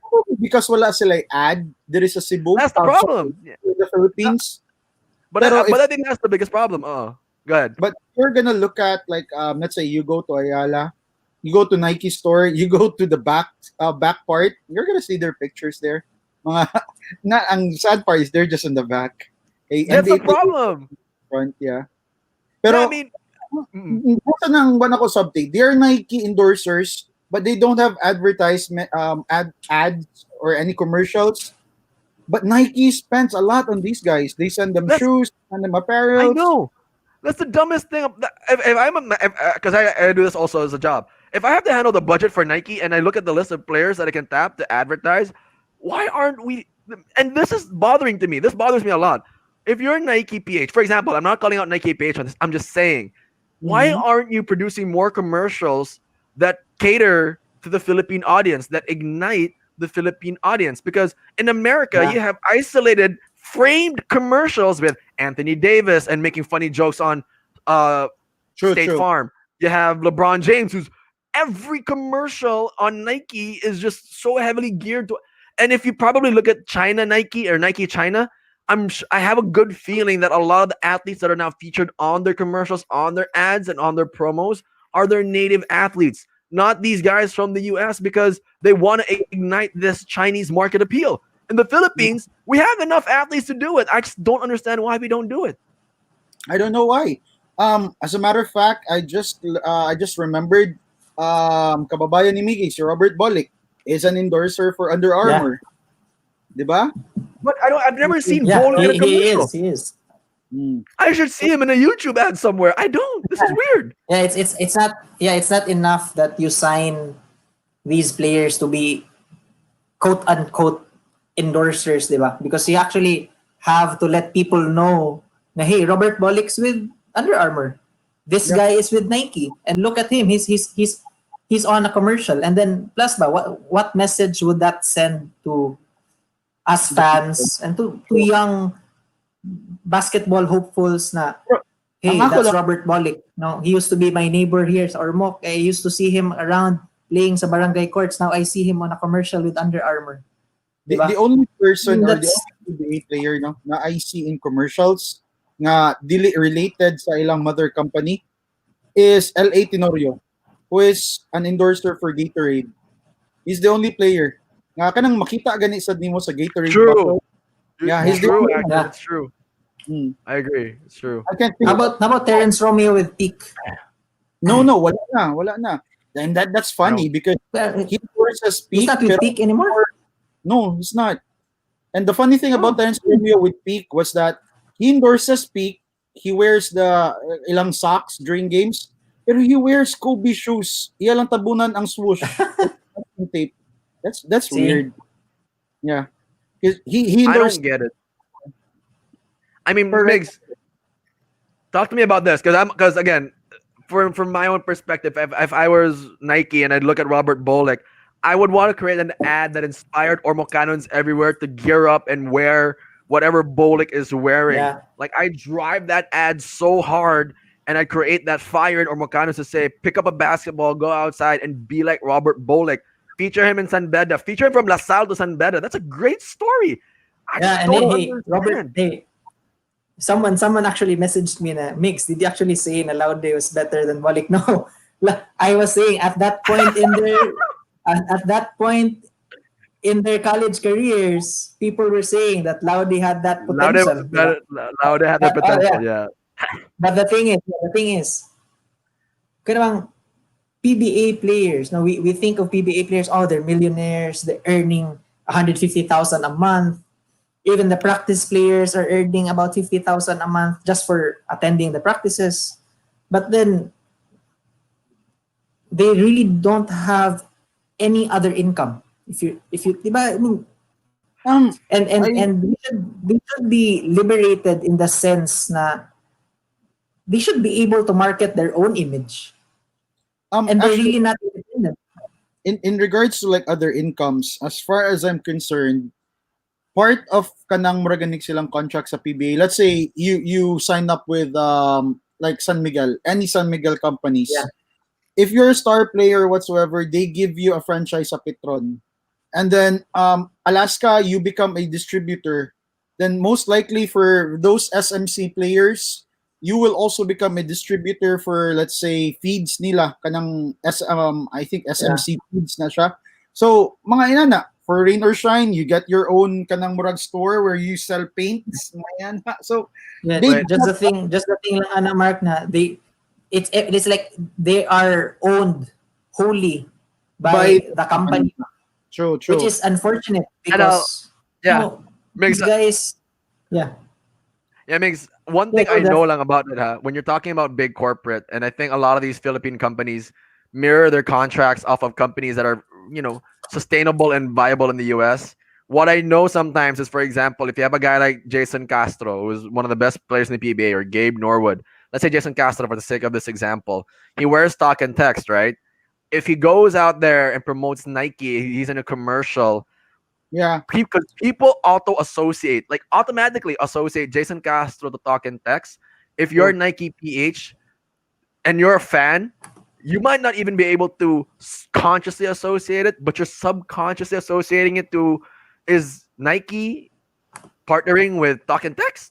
That's yeah. And most That's likely, that. mura ra sa gaga-promote sa token text if, in that sense. Uh Yeah. oh, which is weird because it shouldn't be that way, and which is why Brush, I think good, which is why they need to shift away from the whole mother team name. Like you can be the talk and text Cebuanos, but you're the Cebuanos, like the Los Angeles Lakers. They're not owned by any one team. You don't even know who's the CEO of the Lakers. Minnesota Timberwolves. You know they're owned by their own local government. But that's the Mhm. problem with the PBA. Is because if you're the owner, I just want the talk and text. That's it. And San Miguel in Alaska. But what if you did it differently? That would make these players' lives a whole lot easier. They could be making buttloads of cash. And then finally, for the first time in their lives, they'd have leverage to go to these owners and say, no, we're not going to do just that. No, Manny Pangilinan can't say who wins this game because it's talk and text versus another mother team. That doesn't make any sense. Come Yes, on sir. now. And I guess that's also one reason why it's pretty hard for professional players in the PBA to go to other leagues like the NBA. Remember the time when Johnny Abarrientos was supposed to replace Muggsy Bogues on the Charlotte Hornets? Renren So, Retualo to New Jersey. That was a very popular storyline for a long time. Renren Retualo. And he's not even mm, that good a PBA player, huh? That speaks volumes to the talent that we had at the time. Renren yeah, Yeah. Retualo It's to like New Jersey. That was a good story. volume shooter and really streaky. I guess mo na siya reason for players not to mura ganig third D style karon og ni Kai Soto. I mean, if I were in their shoes, I would go their route. I mean, I always know that the PBA will always be there for me if ever I won't make it good That's overseas true. or in the That's NBA. true. I'll So Yeah. true. concentrate. And then karon Commissioner Marshall is threatening these guys that if you actually kanang pass on Skip the 3 draft. years, yeah, skip the draft for 3 You years, have a band, di ba? yeah, you will be banned from the PBA, and that's bullshit, man. Yeah, Because fuck it. Go. No, do exactly, it. Yeah. kay, Who cares? mo man ang iyang gi-threat karon kang 30 because 30 could become a big asset sa PBA marketing wise, and he didn't go the route. He tried to play in Japan sa because mas I think it would be much better for his career. Pero one thing that I don't understand lang yun no is Greg Slaughter. Why is he still trying to break the NBA at He his has years. He can't even average. Come on, Greg. You can barely beat up the PBA now. You want to get beaten up by Yeah, and by what? Rucker I Park? mean, You gotta he's start trying there. You gotta start he's been somewhere. posting. He's been posting videos of him working out, pero he and can he has a shot. He shoots from the three now, but that's not even a real workout. If you true. look at the videos, those aren't even real workouts. It's half Was that the speed. video, There's just was that the video he was wearing a kanang Kobe jersey na USA? Was that the video, Migs? Or another video? oh yeah. The latest one I saw was he was just shooting around. And he was Ah, shooting threes, and he had a trainer Dow with him, and he wasn't even defending him. It's not. It's not Pero- anything. One of these days, guys, we're gonna talk about like our kanang kababayan who has a very big chance of making it in the NBA. Jalen Green and Kai Soto. We're gonna talk about them soon. Okay, pero ano, Jalen Green could really make it. Kai Soto Jalen could be, Green's a shoe. Jalen Green is a shoe in. That yes, boy sir. is top 5. Para sa ko alam, Kai Soto is really more of like a marketing thing for NBA teams, if ever. All right. Oh Pero yeah, yeah, it would be like a good kanang it would be a good thing for the country wherein we'll have our first kanang homegrown talent yun ba. Or let's talk about that soon, right? We still have yeah, a yeah. a lot of days wherein there's no basketball, there's no NBA, so we could really talk about those, okay? So yeah, basically that's it, okay? But before we actually end it though, we're gonna just go ahead and do this other segment of ours. It's the 032 reacts, okay? Yeah. Let me just look for like something that we could talk about. I miss the NBA. I miss talking about the NBA. So let's talk about the NBA for a bit for our 032 reacts, okay? And by Yeah, the it way, seems like every time we talk about the PBA, we get mad. We get angry about something. That's here's actually the true. It's like I'm a not gonna deny it. angry Something, conversation. yeah. There's like so so many emotions when we talk about it, man. Hey, sir, but we I'm get sorry. angry because we love it, diba? I mean, yeah, we we're love it angry because we want it to do well. to improve. True, true. So before I show you guys the picture, let me just give a big shout out to these two old guys who's been bombarding our comments. Si Kuya Jerry and si Uncle Ken. Right, these two old guys. Get a room, you guys. Yay. Okay. Diba tayo? Kuya, we miss you. Hopefully makabalik na ka. Pabuyag magug ka. Good mo nang di nakakabalik diri sa mua. Yung nakasabaan na kasi boss. So, let me just bring up the picture here, okay? Here it is. Okay? Give me your reaction to this picture. So, it's a picture posted, Wow, that's so cool. Eh, yes, it's a nice. and wherein he is being defended by his two brothers, si Aaron og si Drew. Oh, no, this is Drew doing the layup, being defended by Justin and Aaron, right? So, Jeff, give me your reaction to this. Oh man, if my brothers are watching, I'm sure. One thing I'll say, Brescia, I have that's the same number of siblings. I have one who's 2 years below me and one who's also 2 years below that. And we always play Rumble when we go to the playground. And I can tell you, it looks something like this.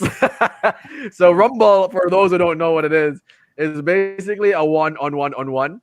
Except we don't play the conventional one-on-one-on-one. You're playing one against two. We don't play the Okay. one-on-one-on-one.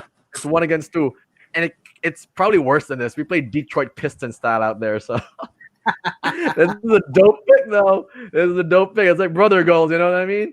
You can't. Yes, sir. That's a perfect. That's like if you.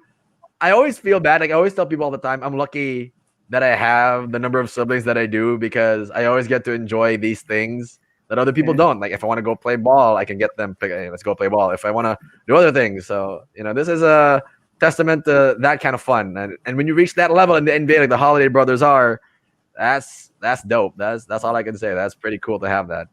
Yes, sir. Yes, sir. Ikaw, Migs, what could you say about this? What's your reaction to this? Man, their parents must be really proud when they True. see this pic. When you see your sons make it to the highest level of basketball we have, Amen. and then it's just a joy to play with or against your brothers, diba? I mean, I have one brother, and then I was from year from when he was 10 years old up until he was mga 14 or 15, I was dominating. And then I came back for a summer after college and he just grew mga 3 inches and all that muscle. And he was posting me up. It's tough. It's tough to be a kuya sometimes. It's tough to be a kuya sometimes because your younger brothers are eventually gonna be just Catch gonna up. be beating your ass. Yeah, true. So, sa ko alang, my reaction to this is that this is like sibling goals. This is what every kind of brothers would really want to end up in, right? You The know, NBA. be a good group of tasks, the kabahogs. Yeah. I'm pretty sure Oh, they have yeah. a picture like this somewhere. Yeah. True. So this could have been, yeah, they could actually do that side, mga kabahog, because they are a family of ballers. Okay, so here's like the last picture I'd want to show you guys. Okay, give me your reaction to this and give me your take on this. Okay, this is basically the start of free agency. Our free Oh agency boy, talk. Okay. better not be So some Golden State. no, it's not. It's not. Don't worry. All right. So that's it. That's from Christian Wood of the Detroit Pistons. Where should I go next? Or where should I go next here? I need ideas. So he's asking us for ideas. Ikaw, Migs, let's start off with you. Where should Christian Wood go and where would he fit? Yeah, I have not seen enough Detroit Pistons basketball to really say where I want to see Christian Wood next. Pero inani na lang, But Migs. yeah, Christian Wood is the type of player or is that good that the Detroit Pistons kanang Morganic they let go of Andre Drummond because they saw a future yeah, in him. So that's how good yeah. he is. I mean, I read about him a bit, but I kind of as to seeing him play, di kayo. But let me tell you this: free agent market right now is so unstable Hmm. because of there's a lot of unknowns. Again, yeah, they lowered the salary cap, but there's still a lot of unknowns of how the next NBA season will turn out financially for all teams. So if the Detroit Pistons are offering him a good contract na kana bang meets what meets his price range, I'd rather say stay with Detroit, play it safe, get a, like a 2 year deal, and then see where it goes from there because it's just too unpredictable right now. True. True. All right. So ikaw, Jeff, where do you think Christian Wood would fit? Any suggestions? Mobile big, great motor, great energy player. He's a fairly good mid-range shooter. I'm not sure about his three-point shot. Might be a little suspect He has, compared. he has Yeah, a 3 point. he has a three-point shot. This guy can shoot. But he's more of like he's more like a Blake Griffin type. He can shoot from the outside, get you a couple of points inside, mid-range, that kind of deal. Brush, you might not believe it, but I think the Golden State Warriors could use this guy. See, here we go again with the Warriors. Well, That's why Migs, hear Mark me out chose because this guy. Because he's a Warriors guy. no, Migs, because apart from the Warriors, he fits their mold. When I say that he has such a good motor, it's because he plays with high energy, and True. the Warriors' offense is built a lot on motion. So if you have the opportunity to pick up a Christian Wood, this is scary. Like this guy can shoot, so he definitely spaces the floor really, really well. Other than the Golden Exactly. State Warriors, I'm thinking a team like Miami, because again of the way he plays hard, he plays really well. He's like a Arvin Santos type almost. Like you think he's not strong. Yeah, you think of Arvin Santos when you think of this guy actually, if you're from the Philippines. And I'm not sure about the Lakers. I don't know why the Lakers keep coming to mind. I don't know if they could use another big shooter to pair with No. AD. This would be really good because now you would know what to do in the paint. But yeah, Miami and Golden State primarily. They could use a guy like this to take him to the next level. All right. Okay. So for me lang ha, Jaff actually said it. Golden State Warriors. He would become a perfect fit there because he shoots threes as well. He spaces the Great floor. motor. Yeah. Yes, sir. So, pero I doubt if he's gonna be a Warrior mainly because number one, salary cap. Number True. two, I don't think kanang Morganic if it's gonna be a sign and trade. I don't think the Warriors will sacrifice a number two pick for him. So that's one Not thing. worth it. Yeah. So I think where he would really fit, number one is I think he could be a good addition to the Houston Rockets because they need height, they need ceiling. That would be a very good option actually. Yeah. Yeah, who could score, who could shoot the threes, who could space the floor, right? So they Yeah. don't need like a big nga muklog up sa lane even more tungod ni Westbrook. Pero kana siya, that is if Westbrook and Harden would still be a Rocket by next season. Okay, so that's something that we're gonna talk about soon. All right, because there's really a lot of things the NBA could really do to make things interesting. Because as far as I'm concerned, Mig is right. Like the free agency right now is really bad because of how unstable the economy Yeah. is. Pero it would also make a good headline for the NBA mix. My take lang ha. If they're gonna like really mix and match teams, Margiana or players, because as far as kanang sa ako lang ha, for the longest times NBA karon ra gani gid siya nga mura gani daghan gid tayo yung talks nga kanang dagag possibilities ba. Unlike before, you know where this guy would go, you know this guy would Yeah. stay put. Karon there's really a lot of like kanang pwede mahitabo gyud. There's a lot we know that Houston just had that 1 year experiment with Harden and Westbrook. But right now they're contemplating on breaking it up. And dili lang gyud kay break up nga usa, but they're really gonna like Overhaul the whole thing. both players, and that also goes with the LA Clippers drama. All right, so mga yana ba? So there's really a lot of things that we could really talk about sa NBA. So yeah, basically that would be it for us tonight. We're gonna be back 3 times a week, right? For the off season, we're gonna be here 3 times a week, but we're gonna do some emergency broadcasts just in case there would be a very big kanang signing or trade that would happen in the NBA. Okay, so guys, anybody you'd want to greet before we end the night? I'll start off with you, Migs. Yeah, just another big happy birthday to my cousin Rafi, all the way in Davao.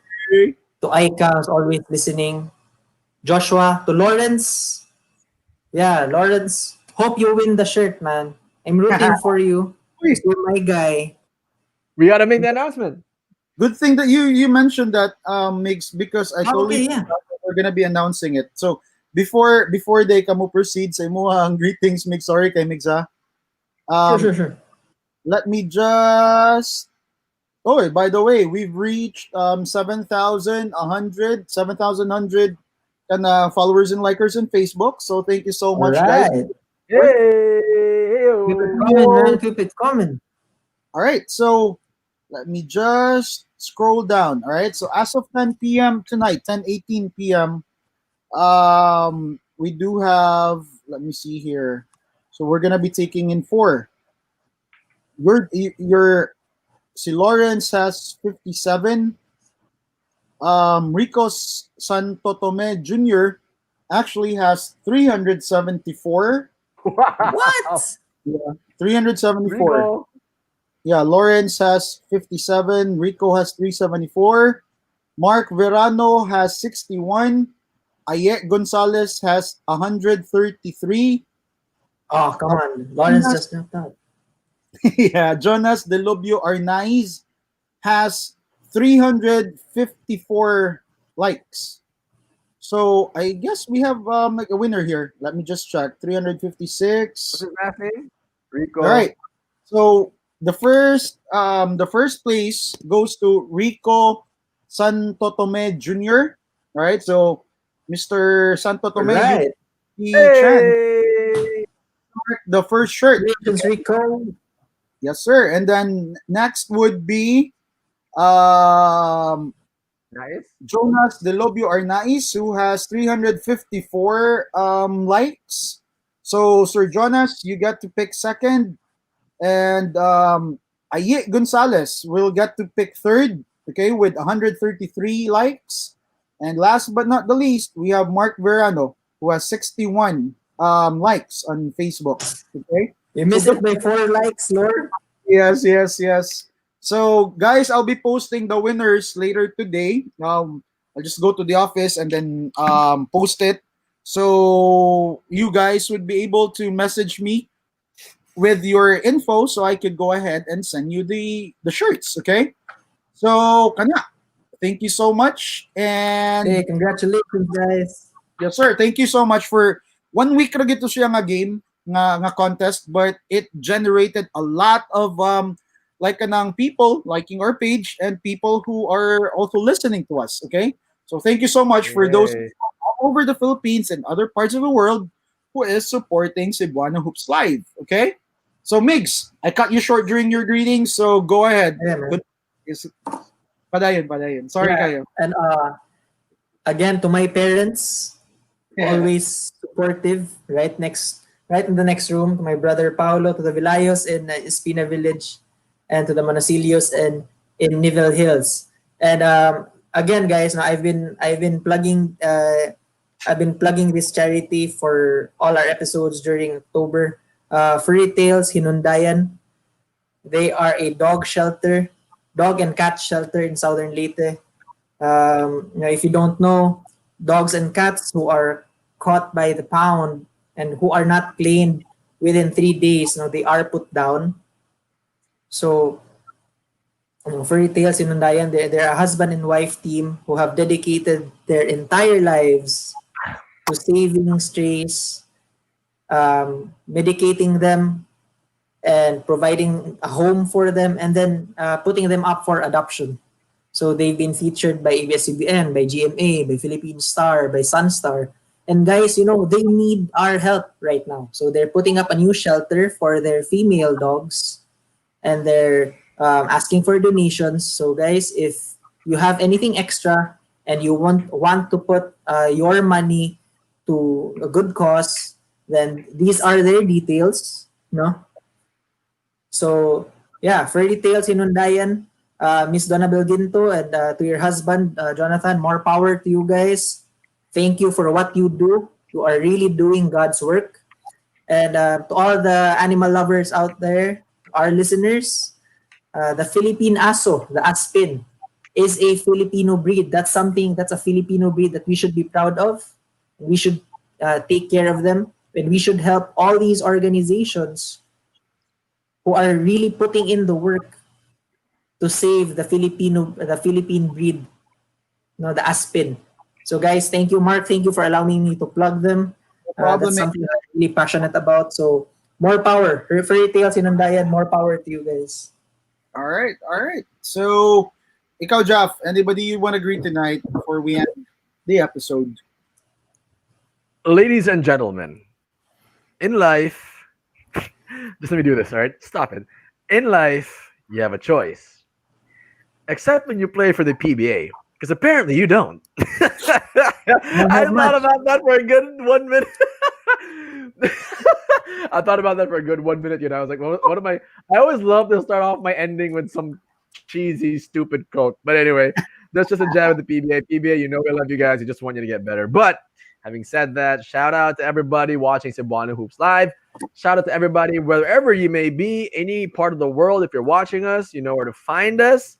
For anything hoops related, we got you. Shout out to my brothers downstairs who are probably watching the show, to my parents in the other room as well, to Ia Cortez and her dad in Manila. And again, wherever you may be, you know where to go. 8:30, we got you 3 times a week. Let's do this.